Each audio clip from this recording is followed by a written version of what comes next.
ആതുര ശുശ്രൂഷ രംഗത്തും വിദ്യാഭ്യാസ മേഖലയിലും പ്രശസ്തി ആർജിച്ച മധ്യ തിരുവിതാംകൂറിലെ സ്ഥാപനമായ മൗണ്ട് സിയോൺ ഗ്രൂപ്പിന്റെ കോളേജ് ഓഫ് എഞ്ചിനീയറിംഗ് വിഭാഗത്തിന്റെ മെറിറ്റ് ഡേ നടത്തി. പത്തനംതിട്ട കടമനിട്ട കോളേജ് അങ്കണത്തിൽ നടത്തിയ ബിരുദദാന ചടങ്ങിന്റെ ഉദ്ഘാടനം APJ Abdul Kalam technological university vice chancellor doctor Ciza Thomas നിർവഹിച്ചു. നിർമ്മിത ബുദ്ധിയുടെ കാലത്ത് ഇന്നത്തെ തലമുറ അത് എങ്ങനെ ഉപയോഗിക്കുന്നു എന്നതിനെ ആശ്രയിച്ചിരിക്കും അവരുടെ ഓരോ വിജയവും.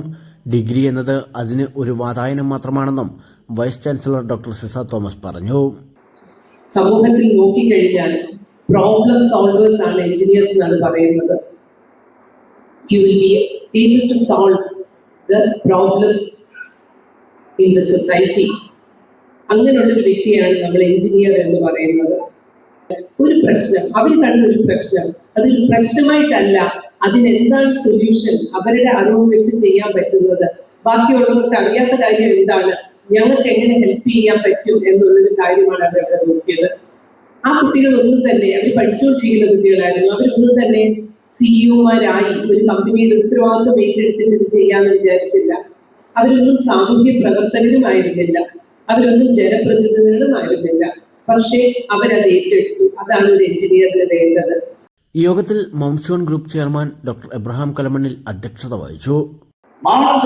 പേര് കേൾക്കുമ്പോൾ തന്നെ നിങ്ങളുടെ ഉയരത്തിൽ തുടിപ്പുണ്ടാകും. ഉയരം കൊണ്ട് മനോഹരവും, ബൈബിളിൽ പറയുന്നത് ഉയരം കൊണ്ട് മനോഹരവും സർവഭൂമിയുടെയും ആനന്ദമെന്നാണ് മൗണ്ട് സിയോണിനെ പറ്റി പറയുന്നത്. ഞങ്ങള് God has blessed the name, our God has blessed His land. And more than 50 acres of land ആണ് ഈ കുന്നുമുളയിലുള്ളത്. എല്ലാ അർത്ഥത്തിലും അമ്മയെ കനിഞ്ഞ ജഗദീശ്വരൻ അനുഗ്രഹിച്ച് 25 വർഷം ഇവിടെ പ്രവർത്തിപ്പാൻ കഴിഞ്ഞത് എല്ലാം ദൈവാനുഗ്രഹവും ദൈവത്തിന്റെ സാന്നിധ്യമാണ്. തുടർന്ന് വിവിധ പരീക്ഷകളിൽ വിജയിച്ചവർക്ക് മുഖ്യാതിഥി ബിരുദദാനം നിർവഹിച്ചു. Principal doctor Melvin Jose, group managing director Joseph Abraham Kalamannil, vice chairman Samuel Abraham Kalamannil, doctor Thomas George, director KK Jose എന്നിവർ പ്രസംഗിച്ചു. News bureau, Pathanamthitta.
Mount Zion Medical College Hospital, Adur, Pathanamthitta.